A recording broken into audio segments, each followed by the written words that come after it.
our past can affect us in terms of the way that we view everything. So again, our world is only going to appear and acclimate around us based on our understanding of where we are within the world at large. And myself, I'm going to give a little bit of background story about my life and my past that has really allowed me to understand the distortions that I create and have created, and also the brokenness that has allowed me to kind of continue on sometimes a little bit of a negative pattern in the way that I do things. And so hopefully in sharing some of this, it will maybe trigger something in your own understanding. It's part of my healing journey to share these things because, again, I believe that when we are open and authentic and we share what we're going through and also how, like, what we've utilized that works to help things, that we, again, are extending that healing to others. So myself, I grew up in a very broken environment, okay? Parents that were divorced, they were very angry at each other. There was a lot of hatred between them, like extreme hatred from a very young age. So within the family dynamic, I was always juggling this version of trying to feel safe in a home that was based on hatred and mistrust and, you know, two parents, two pillars that were supposed to be the ultimate loving safety in a child's life, being absolutely at attack at each other and also using the children to manipulate each other. So then it taught us to be very broken. It taught us to not understand love because the love was not what was being emanated from this situation. And so there was multiple other patterns that persisted throughout my life, which were similar, whether it was other relationships that my parents had, step parents, all of them basically, and again, from a child's perspective, children want to feel safe. Children want to feel like they have a home. Children want to feel love. And when the world is not giving that to them, then they start to see the world as a very, very scary place. And that's how I experienced it. When I was growing up, the world was a very dark, scary, turbulent place. There was no stability. I was always moving. Things were always in, you know, a little suitcase. Every 2 weeks, my parents had us in a different house, you know, different living environments, you know, bopping from school to school to school. It was very chaotic. And the problem with what that infrastructure created was an ideology, a pervasive ideology within myself that the world was not a safe place. And what preceded this was massive panic disorder, PTSD. Basically, from that moment, because of course, up until my parents being divorced when I was 7, there was a lot of chaos before this happens. People don't just get divorced. There was affairs. There was things that happened that were not right in terms of a family dynamic. They weren't respective of a family dynamic. So then, again, in this very young state, and remember, children understand things. Children can feel the energy of things. This is what is so crucial for parents to understand, is that, again, as a child, I knew intuitively that everything was falling apart. I knew that Christmas Eve, when my parents were splitting up on Christmas Eve, I knew that this was a pivotal moment when even though they didn't tell us, that things would never be the same. I remember the pain that flushed into my energy field when I just realized that my whole existence, my whole world, everything that was safe and comforting and supposed to protect me was just being obliterated. It was just gone in an instant. And then it was like this warm kind of Disneyland feeling was just turned into the darkest nightmare. And that's what I have continued to feel so much here on Earth. It's just like this darkness that I don't understand. I don't understand it. I try to create all of the things that I create to be the opposite of that, because again, I can't handle that much heaviness. It just doesn't work for my mental health. So this is where, again, I want to circle this back to mental health, what we deal with. So let's talk about post-traumatic stress disorder, okay? This is, I mean, what does that even mean anyways? I don't personally believe in disorders from a book that this person fits into this category. I studied it in university. I honestly think it's, to be quite honest, a load of crap. I think that there's a spectrum of existence. I think when human beings get hurt happens, and we have emotions to that hurt, and then we don't know how to deal with that hurt, so it gets stuck in us. We don't know what to do with it. So it can affect our mental lens, but it's not mental illness, it's mental cloudiness. It's living in a society where we're not supposed to talk about these things. We're supposed to just soldier on. We're supposed to be okay enough, no matter what's happening around us, no matter what we've lost, no matter what, how much our hearts are breaking. We have to just, grin and bear it and show up in every moment and be this perfect angel of a thing that's supposed to know what to do with everything that is coming in all directions. And that's just not realistic.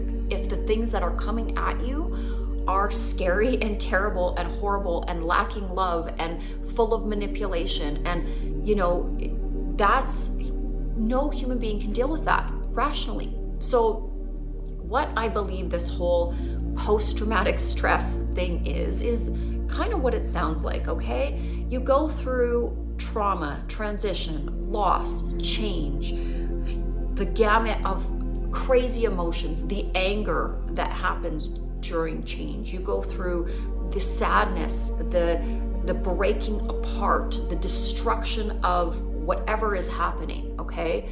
And because of the intensity of that event, and especially if you didn't move through the transition in a way that was peaceful, slow and steady, where pieces went back in the way that they should have smoothly, and the attention to the auric field of all parties was attended to, then you're going to have residual baggage that you drag with you. And if you go through multiple traumas over and over and over, like I have experienced in my lifetime, okay? Many breaking up scenarios, whether it's family, whether it's relationships, whether it's businesses, failing, whatever it may be, going through these things makes you feel ungrounded, because we need some sort of semblance and infrastructure to feel like we're safe in this world. And what I've started to realize is that the output of the negative emotions is rational, reasonable, and normal. What I mean by this is that that's exactly how you should feel. When everything is freaking crazy and falling apart and not working out, and you're losing loved ones and people are passing away, and things that gave you so much joy are ending, you are gonna feel something. You're gonna feel a lot. You're gonna feel chaotic. You're gonna feel like you're in a tailspin, like things are not right. And that's okay.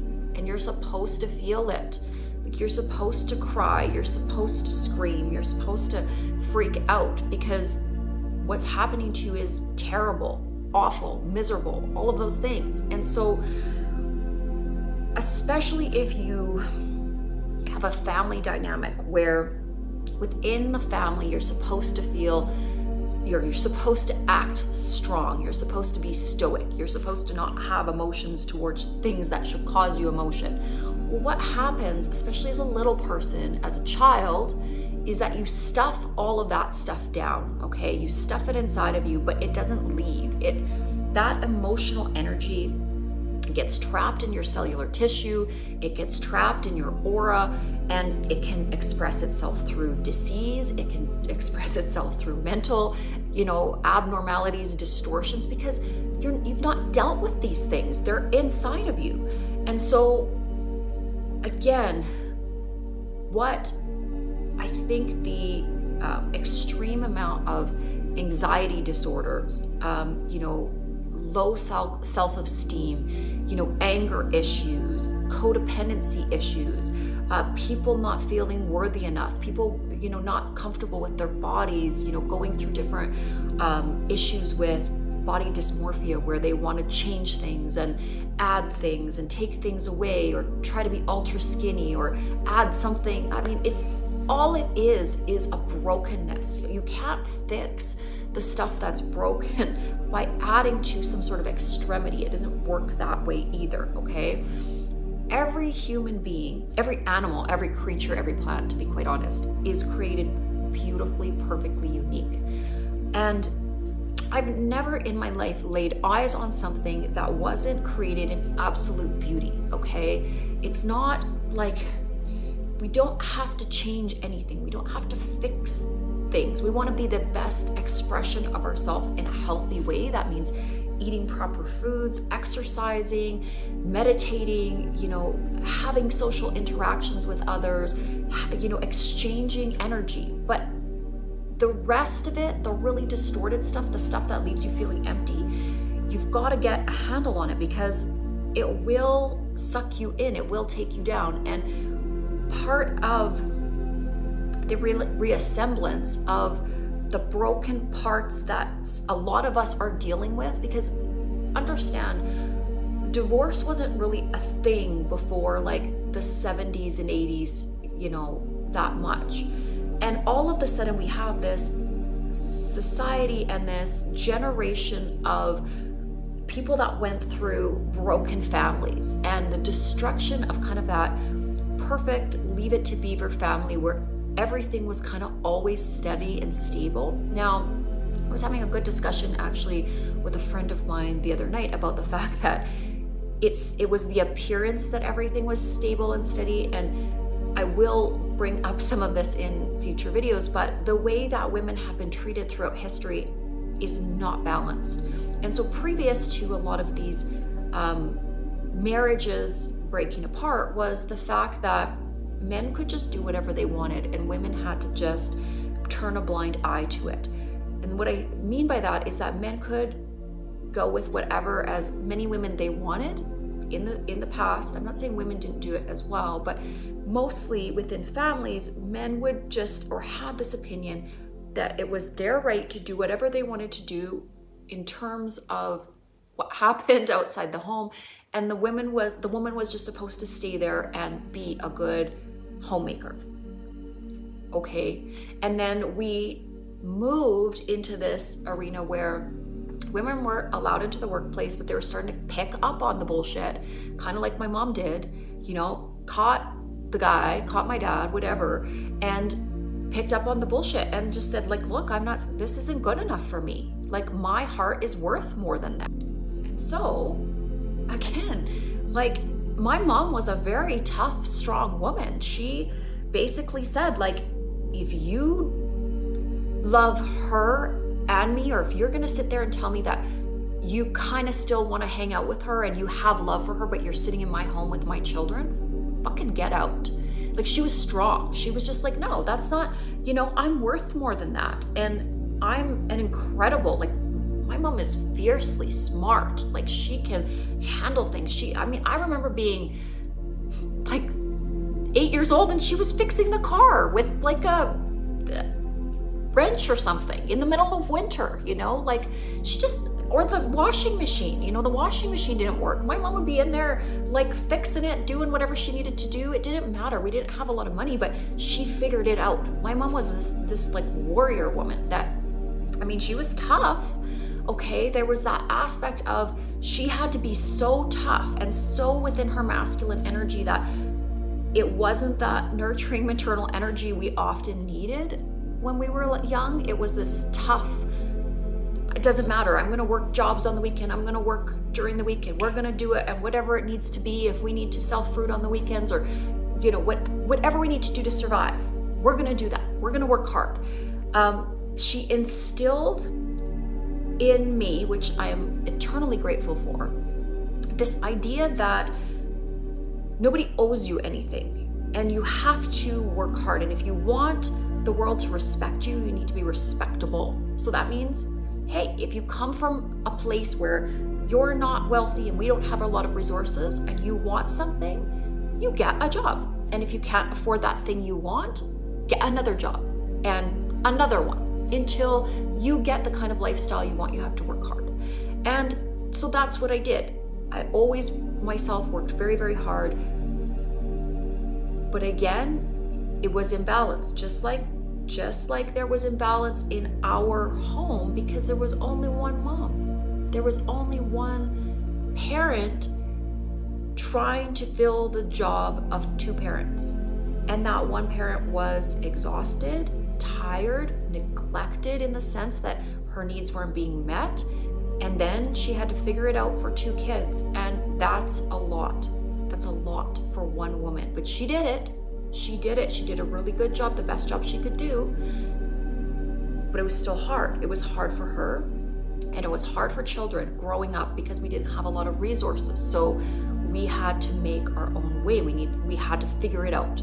And that figuring out itness, it does build resilience, it does build strength, it does build character, but it makes you cold and broken to a certain degree because there's not time within survival to factor in fun and joy and nurturing and quiet time and balance and all the things that children need to be.